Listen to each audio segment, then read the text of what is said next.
projek raksasa. Hasil kerjasama NASA dengan Persyarikatan Bangsa-Bangsa Bersatu.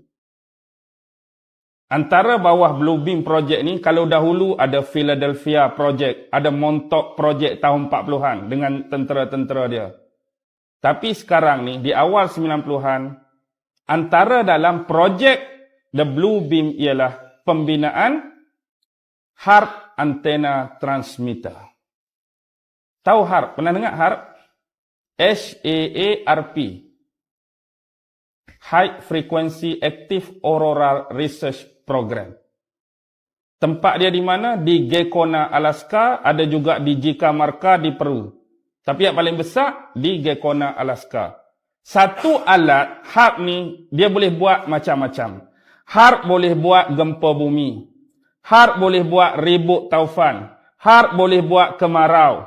HAARP boleh buat salji. HAARP boleh buat jadi bumi gersang. HAARP juga boleh buat tsunami. Faham? Maksudnya cuaca hari ini boleh dikawal oleh mereka. Dan kita faham dengan satu benda yang Nabi sebut tentang kehebatan Dajjal, satu masa bumi ini akan jadi gersang. Dan dia akan menawarkan pertolongan kepada kita. Siapa yang bekerjasama dengan aku, mengaku aku jadi Tuhan, bumi kamu hak gersang, aku akan kembali suburkan. Lawan aku, tak mau percaya dekat aku, kekallah dalam keadaan ini. Dan Nabi sebut, makanan utama bagi umat Islam hari itu cumalah zikir. Dia boleh buat tak? Kemarau, dia boleh buat gersang, dia mungkin boleh buat dengan benda ni. Dan dia boleh menyuburkan kembali, buat hujan, buat apa pun dengan benda ni. Kalau kita tak tahu, maksudnya kita terfitnah, kita menganggap bahawa kejadian-kejadian alam ni berlaku secara tabi'i, sedangkan boleh dibuat dan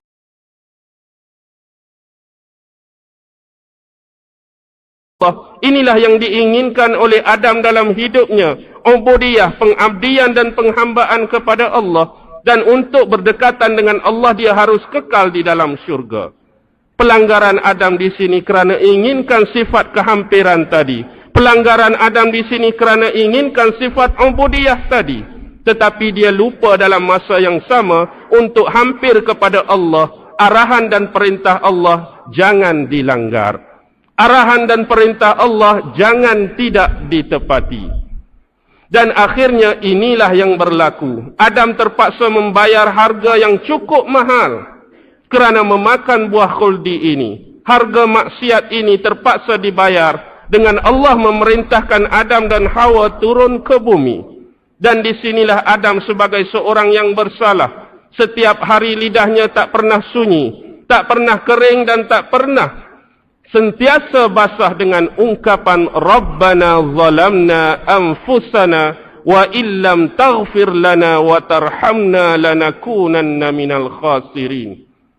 Ya Allah, ya Tuhan kami, sesungguhnya kami ini menzalimi dari kami sendiri. Sekiranya kamu tidak mengampunkan kami dan kamu tidak memberikan rahmat kepada kami, nescaya kami menjadi golongan orang-orang yang rugi.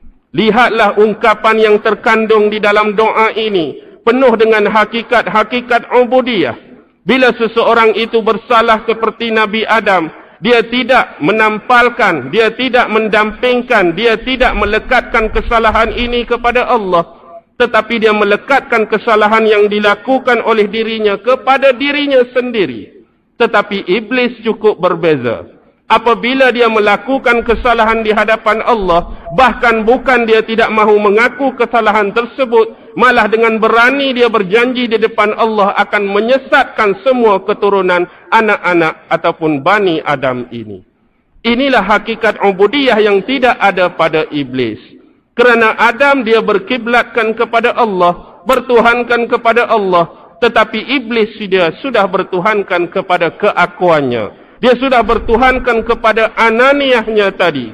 Dan inilah yang semakin menebal dan menjauhkannya daripada Allah Subhanahu wa ta'ala. Dalam masa yang sama dia tetap mengakui bahawa Allah itu adalah pencipta dia, bahawa Allah itu adalah maha sempurna dan segalanya. Lihatlah kepada kedua-dua individu yang dipatternkan oleh Allah di dalam Al-Quran ini. Kita semua mengetahui sifat-sifat ubudiyah ini ada pada seorang hamba yang bernama Adam. Dan sifat-sifat rububiyah ananiyah ada pada syaitan dan iblis. Walaupun pada hakikatnya dia mengetahui tentang kebesaran, tentang keagungan, tentang kemuliaan Allah Subhanahu wa ta'ala. Kenapa jalan cerita ini saya buka sebagai pembuka bicara? Kenapa jalan ini saya buka sebagai muqaddimah?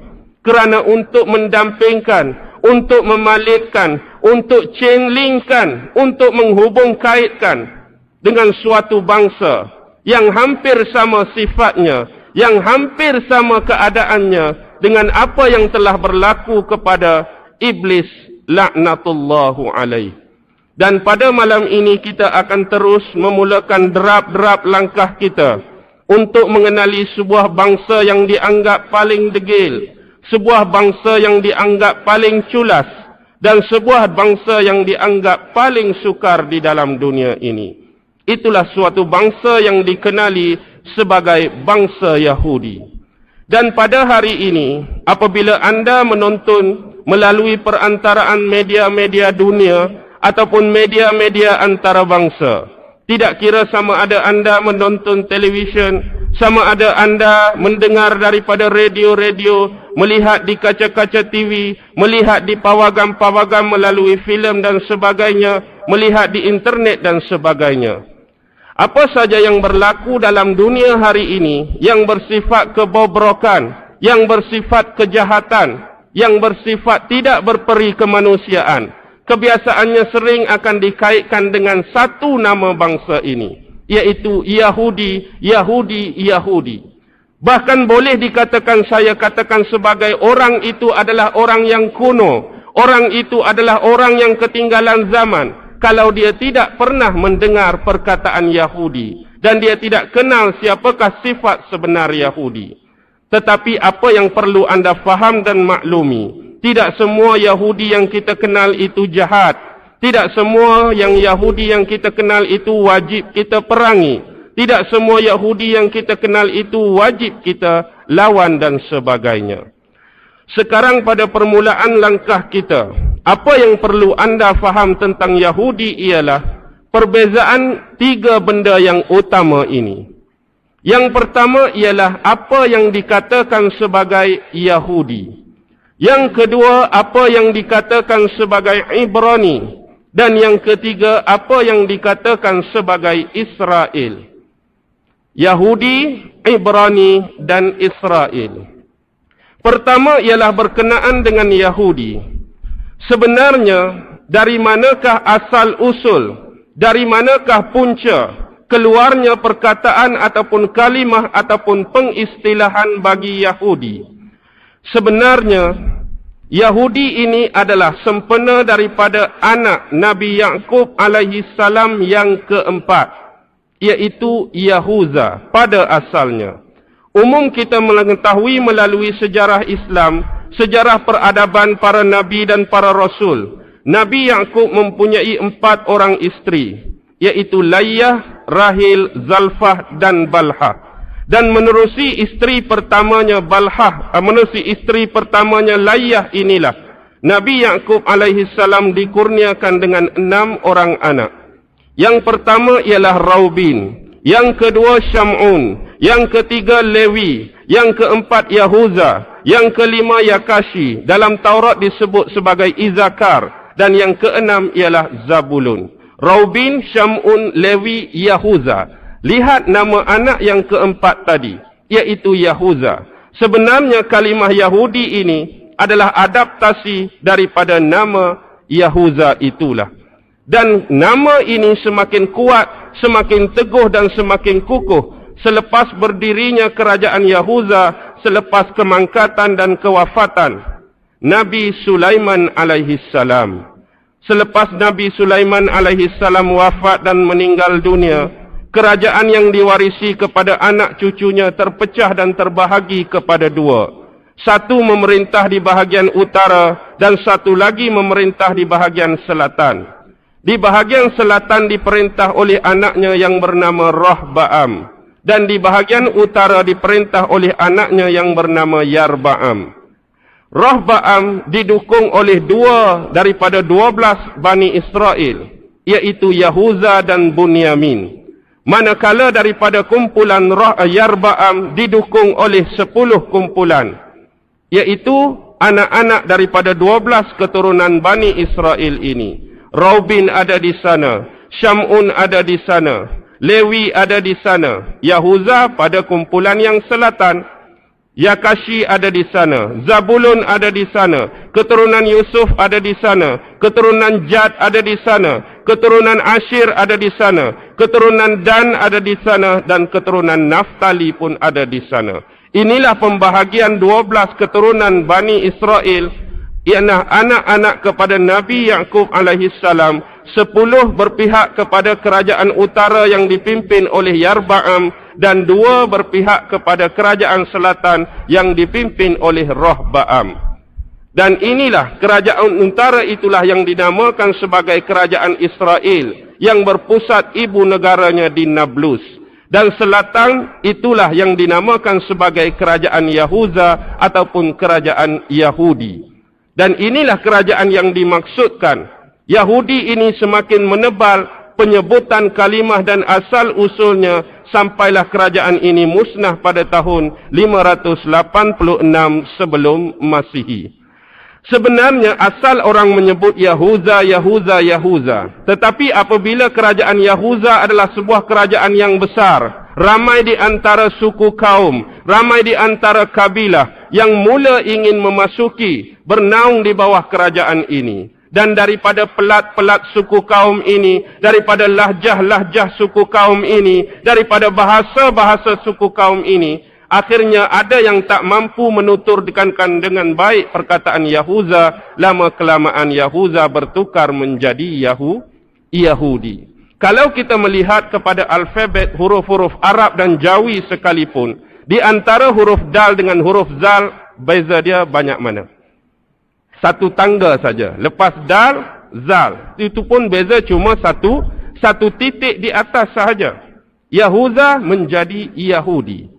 Dan inilah yang anda harus faham, asal-usul muasal ini, perkataan Yahudi keluar daripada anak keempat Nabi Yaqub alaihissalam. Dan selepas itulah Yahudi ini diitlakkan. Yahudi ini dinisbahkan kepada Nabi Musa dan kepada agama Nabi Musa alaihissalam. Dalam sejarah peradaban Nabi-Nabi dan Rasul, Nabi pertama yang dinisbahkan kepada bangsa Yahudi ialah Nabi Musa alaihissalam. Nabi pertama yang dinisbahkan kepada agama Yahudi juga adalah Nabi Musa alaihissalam. Ini bermaksud agama Yahudi pada suatu ketika dahulu adalah sebuah agama yang dianut oleh etnik ataupun bangsa Yahudi itu sendiri dan nisbahkan kepada agama yang dibawa oleh Nabi Musa. Apa yang anda perlu faham sebenarnya ialah, sebenarnya selain daripada agama Islam, tidak pernah wujud pun agama lain selain daripada agama ini.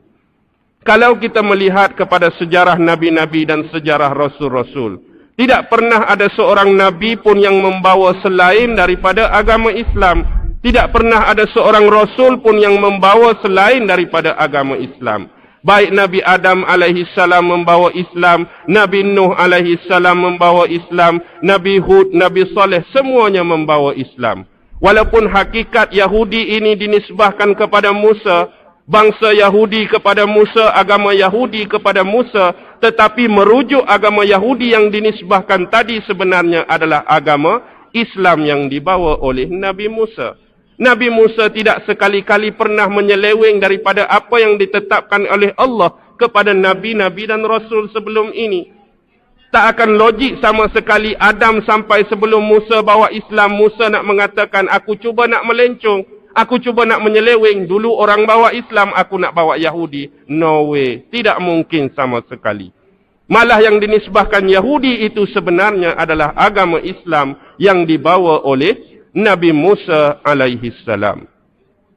Boleh faham setakat ini tentang asal-usul kalimah Yahudi? Baik.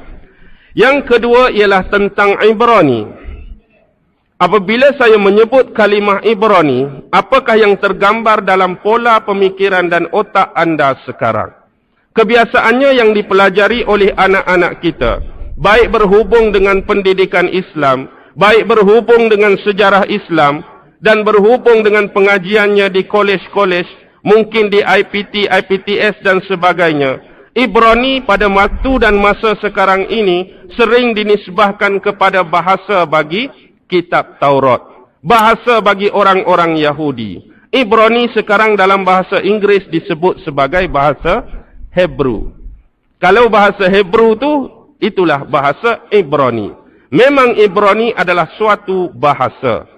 Tetapi asal usul, muasal untuk mengeluarkan kalimah Ibrani ini ialah bukan berpaksikan dan bertunjangkan kepada bahasa. Tetapi Ibrani sebenarnya adalah nama salah satu kabilah.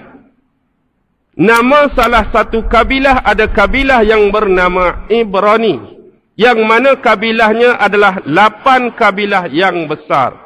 Yang mana 8 kabilah ini, semua salasilah mereka, semua sanad keturunan mereka sampai kepada anak Nabi Nuh yang pertama, iaitu Sam. Anak Nabi Nuh ada 4 orang, Kan'an, Sam, Ham dan Yafis. Kan'an yang terkorban, yang tak mau ikut jejak Nabi Nuh, yang mati lemas dalam peristiwa banjir besar dan taufan Nabi Nuh. Yang tinggal di atas kapal cuma 3 orang, Sam, Ham dan Yafis. Jadi 8 keturunan yang besar tadi, semua salasilah keturunan mereka ini sampai kepada anak yang nombor 2 tadi, iaitu Sam bin Nuh.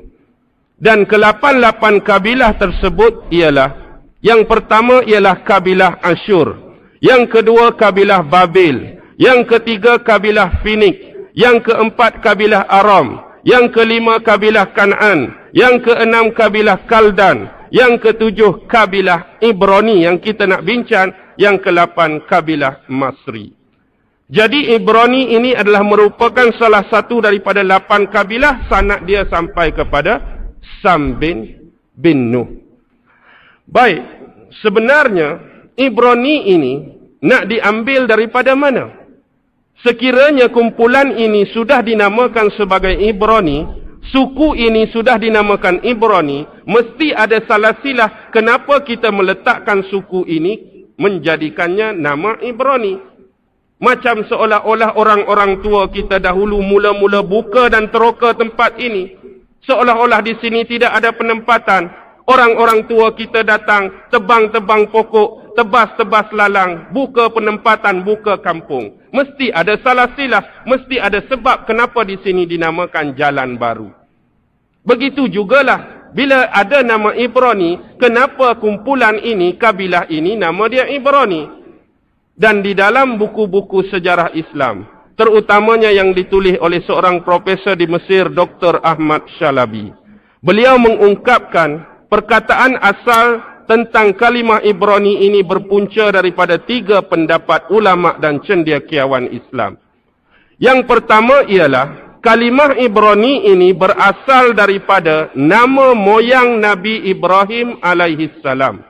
Nama moyang kepada Nabi Ibrahim alaihissalam. Nabi Ibrahim alaihissalam. Dalam Al-Quran disebutkan bapa Nabi Ibrahim ialah seorang pembuat patung-patung berhala zaman kerajaan Namruz. Apakah nama yang diberikan Allah di dalam Al-Quran yang tercatat dalam firman-Nya? Siapa tahu? Siapa tahu bapa nama bapa Nabi Ibrahim yang tercatat di dalam Al-Quran, iaitu Azar. Jadi Ibrahim bin Azar, atau sejarah merekodkan nama sebenarnya ialah Tarikh ataupun Tarrukh. Jadi salasilah Nabi Ibrahim, Ibrahim alaihissalam bin Azar ataupun Tarikh ataupun Tarrukh bin Nahur bin Sarukh bin Ra'u bin Falikh bin Abir bin Shalikh bin Arfakhshad bin Sam bin Nuh. Nabi Ibrahim pun sampai keturunan kepada Sam bin Nuh. Kalau nak lanjut lagi, Nabi Nuh bin Lamik, Nuh bin Lamik, Lamik bin Matusyalih, Matusyalih bin Idris, Idris bin Shis, Shis bin Anwas, Anwas bin Qainan, Qainan bin Mahlil, Mahlil bin Yarid, Yarid bin Adam alaihi salam. Ini bermaksud Nabi Nuh alaihi salam adalah cicit yang ke-10 Nabi Adam dan Nabi Ibrahim adalah cicit yang ke-20 Nabi Adam alaihi salam. Mengikut salasilah keturunan para nabi dan rasul ini. Tadi ada kalimah Abir. Betul atau tidak? Ibrahim bin Azar bin Nahur bin Saruh bin Ra'u bin Falih bin Abir. Ain alif ba ra. Di sinilah asal kalimah Ibrani daripada moyang Ibrahim yang bernama Abir ini. Jadi ini adalah pendapat yang pertama. Keluarnya kalimah Ibrani. Pendapat yang kedua ialah mengatakan punca kalimah Ibrani ini ialah daripada nama nisbah Nabi Ibrahim sendiri. Kerana Nabi Ibrahim adalah manusia pertama yang menyeberangi sungai Furat. Tahu tak sungai Furat ni duduk di mana? Sekarang, dalam wilayah negara Iraq. Jadi Nabi Ibrahim lah manusia pertama yang menyeberangi dan mengharungi sungai Furat. Selepas dia keluar pada tahun 1750 sebelum Masihi daripada kampungnya iaitu Faddam Aram dalam daerah Mughis, negeri Babylon, negeri Iraq sekarang di bawah pemerintahan Maharaja Namrus. Namrus pernah percubaan membakar Nabi Ibrahim.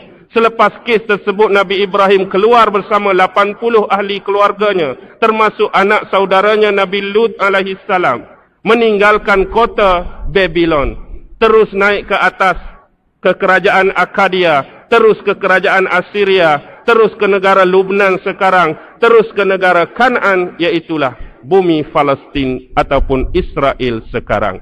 Dan sepanjang pengembaraan inilah Nabi Ibrahim dikatakan manusia pertama yang mengharungi dan menyeberangi sungai Furat. Itulah dalam kamus-kamus bila kita melihat perkataan Abbarah. Ain ba alif rata. Abbarah bermaksud kapal yang besar-besar. Macam kapal perang Abbarah. Macam feri yang besar Abbarah. Macam krus Abbarah. Tetapi kalau yang kecil, yang macam sampan yang kena kayuh, itu dinamakan Safinah. Pernah dengar tak kitab fiqh Safinatun Najah? Bahtera penyelamat. Itu Safinah kena kayuh. Tapi kalau Abbarah yang besar-besar. Itulah yang kedua. Yang ketiga inilah yang paling sahih yang disepakati oleh ulama. Bukan kerana itlak kepada moyang Ibrahim. Bukan kerana Nabi Ibrahim manusia pertama menyeberangi sungai Furat. Tetapi kerana bermula di bumi Babylon, di kampung dia dalam daerah Mughis, di Faddam Aram tadilah, beliau merentasi segala bukit bukau. Beliau merentasi segala gunung ganang. Beliau merentasi segala sungai dan laut, turun lembah dan curam. Dan di sinilah beliau hidup bersama 80 orang tadi, hidup secara berpindah randah, hidup secara nomad. Itulah dinamakan Nabi Ibrahim sebagai Ibrani. Dan kemudian bahasa yang dituturkan oleh Nabi Ibrahim dan grup dia tadi dikenali sebagai bahasa Ibrani. Dan Taurat Nabi Musa turun dalam bahasa Ibrani. Zabur Nabi Daud turun dalam bahasa, setengah riwayat kata Ibrani, setengah riwayat kata Kipti. Kitab Injil turun dalam bahasa Syriani dan Al-Quran turun dalam bahasa Arab. Baik. Itu tentang Ibrani. Seterusnya yang terakhir ialah Israel. Dari manakah punca asal muasal dan usul kalimah Israel? Kalau dalam bahasa Ibrani atau Hebrew tadi, Isra bermaksud hamba, Il bermaksud Allah. Maksudnya Israel bermakna hamba Allah, ataupun bahasa Arab disebut sebagai Abdullah. Israel itu elok mana dia? Hamba Allah. Sama macam kita Abdullah. Itu kalimah asal kosakata bagi perkataan Ibrani ataupun Hebrew. Tetapi sebenarnya Israel ini walaupun itu punca asal kosakata dia, tetapi keluarnya kalimah Ibrani merujuk kepada suatu peristiwa yang dirakamkan di dalam kitab Taurat, di dalam Safar Pembentukan Alam ataupun Book of Genesis chapter 32 ayat yang ke-28. Sesungguhnya selepas ini, kamu jangan sekali-kali dipanggil dengan nama Yakub, tetapi kamu dipanggil dengan nama Israel, kerana kamu telah bersungguh-sungguh mengalahkan aku. Sebenarnya kisah ini dirakamkan, terlebih dahulu saya sebutkan ini adalah kisah Israiliyat di dalam kitab Taurat. Pernah suatu ketika Nabi Yakub berdoa meminta permohonan kepada Tuhan orang-orang Yahudi yang dinamakan sebagai Yahweh. Ada sebut Yahweh, ada sebut Yahuwah, ada sebut Jehovah. Baik Yahweh, Yahuwah atau Jehovah adalah merujuk kepada Tuhan yang sama, iaitu Allah Subhanahu wa taala. Tetapi tidak dikabulkan oleh Tuhan Jehovah. Akhirnya Tuhan Jehovah turun ke bumi, bergaduh, bergusti, berlawan dengan Nabi Yakub. Logik atau tidak kisah ini? Tuhan turun mengadaptasi diri, asimilasi diri menjadi manusia biasa. Ajak pula manusia bergaduh. Bukan manusia jahat, tapi Nabi dia sendiri, Rasul dia sendiri, Nabi Yakub.